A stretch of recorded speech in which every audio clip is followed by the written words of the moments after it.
ঘোড়া যেন মানুষের সাথে একটি বন্ধুত্বপূর্ণ প্রাণী। ঘোড়াকে পোষ মানিয়ে আদিকাল থেকে মানুষ ব্যবহার করে আসছে ঘোড়াকে বিভিন্ন কাজে, বিভিন্ন কর্মে এবং নিজের প্রয়োজন মতো ব্যবহার করছে ঘোড়াকে।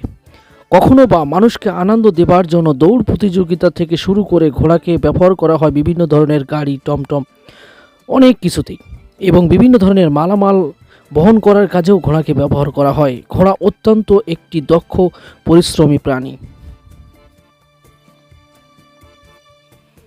ঘোড়াকে ভালোবাসে ছোট বড় থেকে শুরু করে সকল বয়সের মানুষেরাই।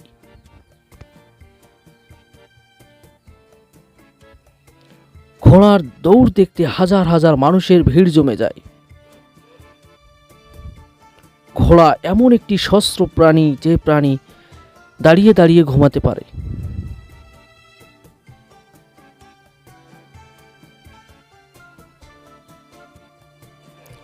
ঘোড়া দেখতে বিভিন্ন আকৃতির হয়ে থাকে। বিভিন্ন স্থান এবং বিভিন্ন অঞ্চল ভেদে ঘোড়ার আকৃতি পরিবর্তন হতে পারে।